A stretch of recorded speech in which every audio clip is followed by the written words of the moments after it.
today or on replay, this is probably one of the most important videos that you'll watch on my channel, because it's a question that should, the heck does that mean? Well, let me tell you that you have unique gifts that nobody else has. Case in point, our DNA is unique. We are uniquely made for certain purposes in life because we've been given a passion about certain things that other people wouldn't understand.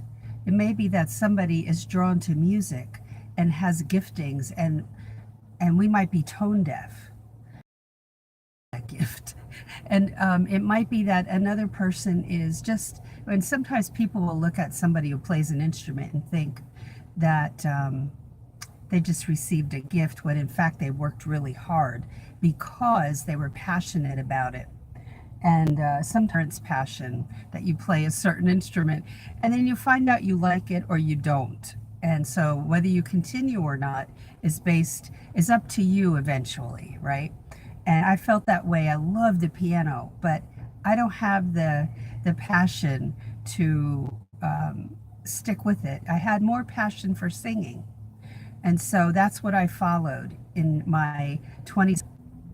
What are you good at? And it's, you know what, it's important to go talk to a close friend that would tell you the truth, that they won't laugh, or you get them to stop laughing and then say, what do you see in me that you think might be gifting, like gifts that I have that are good, that would work in the paralegal field or work in a field which requires a lot of logic and organization.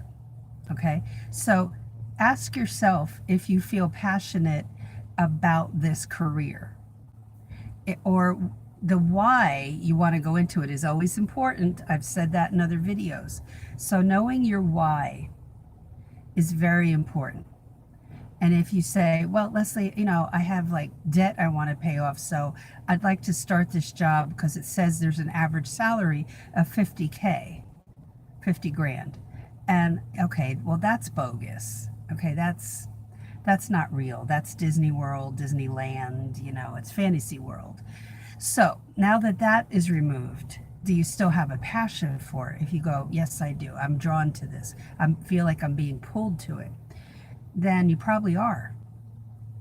And then the next question is, why would you be good in this? Do you know enough about it?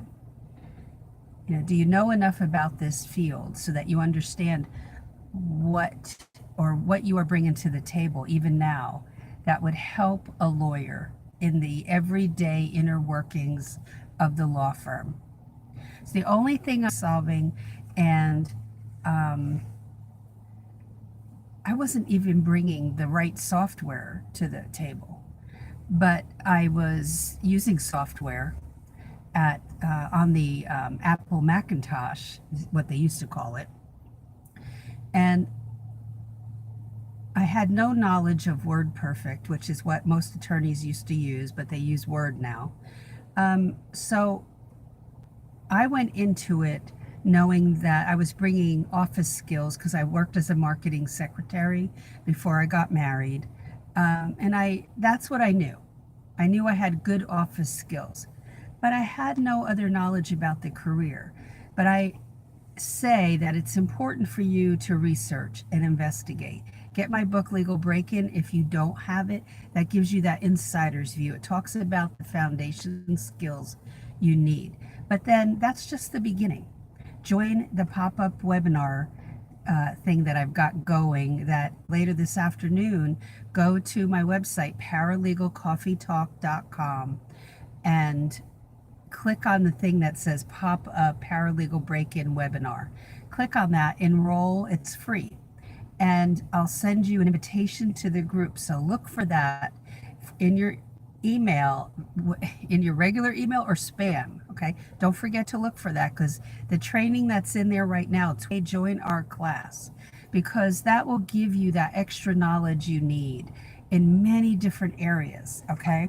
And it's the class overall is not expensive for the 40 plus videos that you get and all the downloads and the private Facebook group.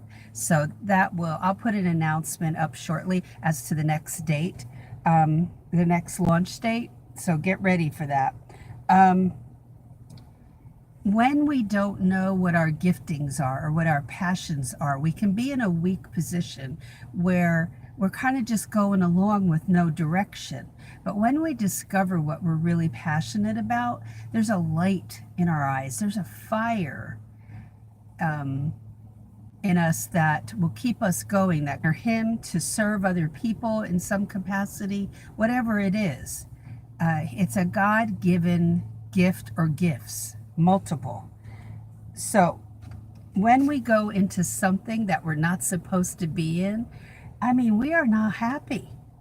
Don't do that to yourself. You might get into a law firm where the attorney's not nice or the people aren't nice that you work with. You don't need to stay. You can go search for a better place.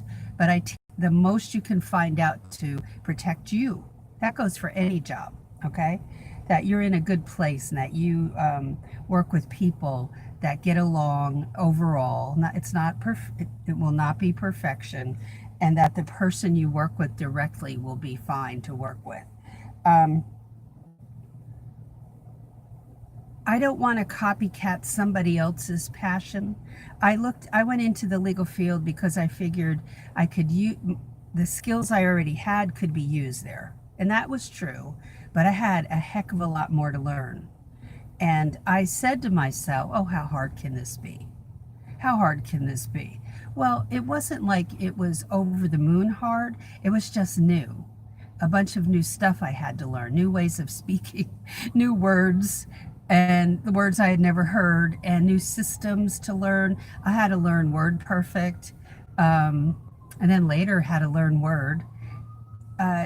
It was totally different than anything I had ever experienced. So it wasn't that it was a barrier, or it isn't a barrier that you can't get over, but you have to believe you can get over it and that God will be by your side. Now, what's a picture of this? You might have heard about David and Goliath. When David showed up on the battlefield, now this is you going for the paralegal field career. The barriers in the Israelite army scared to death of this man because he was got the paralegal career hunting for that first job. And so David stopped by just to see his brothers who were in the army. And he said, well, I can do this. And the King Saul looked at him like, what do you mean? You're just a boy. They put armor on him, a helmet, and he said, I can't wear this. I have to take my skill endeavor to go towards a paralegal job. You've got some skills already. You just have to keep adding to them. David had some skills in knocking down beasts. He killed probably multiple times bears and lions to protect his flock because he was a boy shepherd. So he had his staff and he had his slingshot with 5 pebbles, and they were smooth. And he knocked down this giant. Well, what does that take? That takes faith that God's going to provide the way, the path, and it won't always be smooth. Okay, you saw that, what I think my path should look like and what my path really looks like. And it's like with rocks and water and things you have to get over. Well, David believed, you have gifts that you haven't even discovered yet, that God will reveal them to you as you start to move forward. Some gifts you already know you have, right? And hopefully you do know them, some of them. There are many others that as you go forward in your life, you go down life's path, they're going to be shown to you. What are the gifts that you already know you have? If you don't, that's okay. Hey there, hi Lisa. If you don't know that you have gifts, I'm here to tell you do, because he says you do. He's given them to you. You can ask a very good friend what they see in you. You can ask somebody close to you, that it might be a dear auntie that loves you to death, um, or your grandmother. Like, what do they, see in you that makes you special, that makes you different, that you think that is of service to others, or whatever. Just let them come out with the things that they see. Not somebody who's going to be snarky, okay? But somebody who will give you a decent answer about that. I can't give it to you because we're not sitting across the table having coffee, able to see it with me as well. That you see certain people, you're like, if you go someplace, you know how you click with people? Oh, Lisa, that's cool. I'm glad you said that because I was going to ask what you thought the gifts were. That's very cool. There's a lady that comes into my Facebook. Well, she doesn't come here, but she comes into my Facebook group, the group, poetry as well. I wrote poetry a lot when I was 17 or so, 18. And it was really, it was something I was drawn to. So kudos to you for doing that. Let me, hold on, guys. I'm going to plug in this phone because it's giving me a warning. Okay. And that's just one gift, right? So we usually don't just have one, and he wants us to use them. And as we, if we go forward looking at this career and we don't feel an excitement about it, that should tell you something. If it's just because you looked on Google and did a thing like, what's the average salary for a paralegal? As I said many times, that's bogus. That's not real. Nobody starts a job like this at $50,000, That takes a long time to get to that place. Of course, not as long as if you're working in New York City or something, or LA, but you have to have some serious chops for anybody to hire you at that rate per year. It's not impossible to get to, depending on the size of the city you live in and what type of law you go into. So my thing is, I want you to understand that if God could take a shepherd boy who just shepherded sheep, it's hard to say, was a shepherd over sheep, if he could take days of a man that was threatening the Israelites, don't doubt that he cannot take you through these barriers, because he absolutely will if you trust him. And he has a plan and a purpose for you.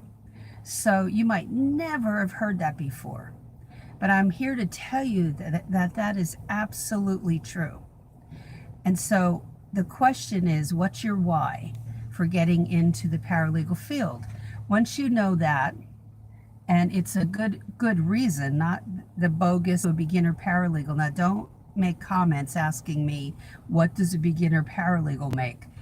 That's all over the board, depending on the size of the law firm, the city, so many variables that play into that, okay? It's not written in stone that a beginner makes X amount of money.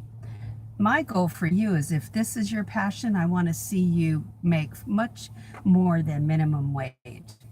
Okay? And as an experienced paralegal, for me to go into a law firm, even part-time working, I could command 25, 30 an hour. Now, I may only work 20 hours a week, which that's what I was doing in one law firm.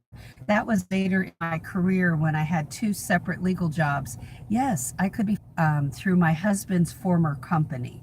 So I had flexibility with that. Otherwise, no, I would have to stay in a full-time job.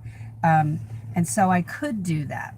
The thing is, you find out what your passion is. When you don't follow your passion, you can feel weak, depressed, sad. You're not doing what you should do. So if this isn't the career for you, you got to find what is. I wasn't sure. Yes, Azrael. Yep. ParalegalCoffeeTalk.com or you could put my name in there, but it's kind of complicated for people to remember, but it's lesliesansonewilliams.com.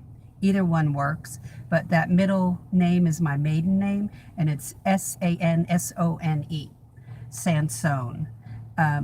And so, but Paralegal Coffee Talk is easier to find, and then .com, and then you can look for well, either the two things I'm saying to make sure you take note of is that pop-up paralegal break-in webinar of the month. I will take that training down tomorrow night at midnight, and in early March I'll put up another training.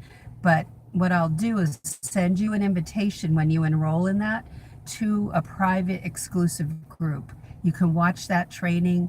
I don't monitor that group as far as like checking on what you're doing. I don't do that. And you can watch that video, and then next month I will take that video down tomorrow night late, and then I will put up more training in early March on a different topic. But I'll leave you guys in the group. Unless you decide you don't want to be in the group, you can always remove yourself. There's no, like, I think will be good, impactful. And you can ask me questions and stuff.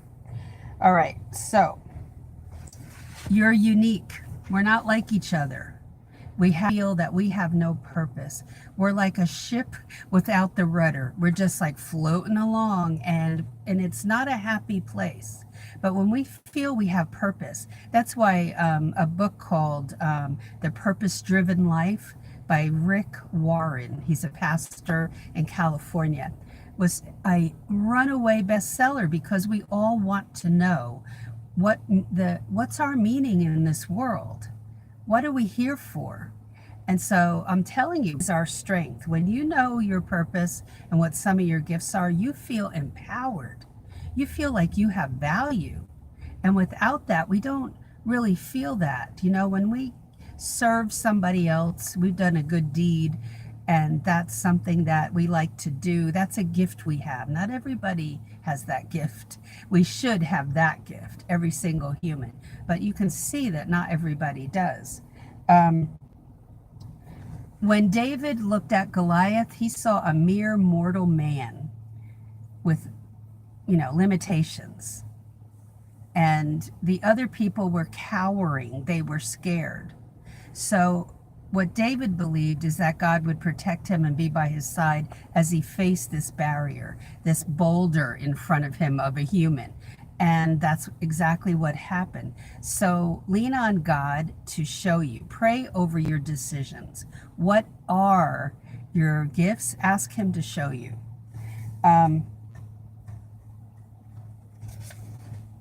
You have very unique experiences that are not like mine, that might have that too, but they're not like yours, and vice versa. And so God will use all that to his glory and for your benefit, and show you and teach you further. So the fact that we've all been through hardships molds us if we let it, and shapes us. And we've also experienced great joy that also shapes us. Him show us the way, that we have compassion on other people, that we listen to other people. Maybe that's one of your gifts. As Lisa said, one of her gifts is writing poetry. Not everybody has that gift. Somebody else may be playing the guitar and be able to write songs. I like to do what your gifts are. He will continue to reveal your gifts as you go through life. You have so many that we probably can't count them all. And that's what I want you to.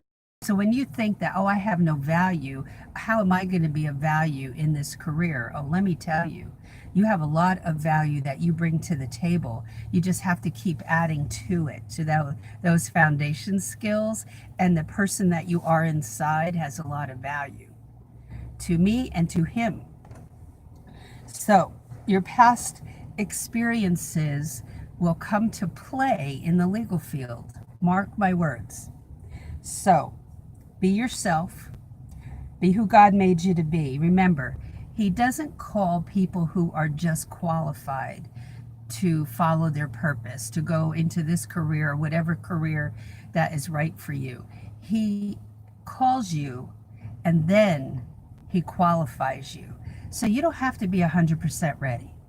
You don't have to reach a state of perfection. It's not going to happen in this lifetime. So don't put that burden on yourself. There's no reason for that. You might have been raised that way, but there's nobody who reaches that pinnacle. There's only one person who's ever walked on water, and that's Jesus. That's perfection. Us, not so much. But we've got Him by our side, like David had. And so what can't we do? Now, one of the things I would love for you to watch is to come over to my Facebook page, Paralegal Coffee Talk, and look at the video I posted, and it has Henry Winkler talking to Jimmy Fallon. If you watch nothing else but that video today, I'd love for you to go over to Facebook and look at that. Even if you never hang out at Facebook and you just have a personal profile and you're never on there, go to Paralegal Coffee Talk and look at that video. It's that, as Henry, unbeknownst to me, has been writing many, many novels for young people. I had no idea he was doing this, but listen to what his words are in this story. He had Jimmy Fallon in tears. So it's that impactful, I think, okay? So if you are not going to realize your own qualifications, your own giftings, then it really affects how empowered you are. When you realize, when you just wrap your head around the fact that you do have gifts, that you are valued, that's empowering, and that comes from Him. So if I do nothing else today in this video, I want to know that you're starting to think about what your giftings are and how they relate to the paralegal field. And or if not this field, it might be something else. And give yourself an opening that you will consider what the reality is. Know your why as to why you want to get in this. And then if it is true that, yes, you feel you're being pulled to this, then go after it. And don't give up, not for a second. Keep going and battle through, just like David and Goliath. All right, have a great day this Monday, and have a good night, and post below. I'd love to hear what you think your gifts are, what you're thinking. Don't be embarrassed. If there's any snarky comments, I delete them and ban that person. Anyway, that's a good thing. But I want people to be able to share here, and they do. And I appreciate you all. So have a great day, and share below or ask questions, make comments, and I will talk to you in tomorrow's video. Bye.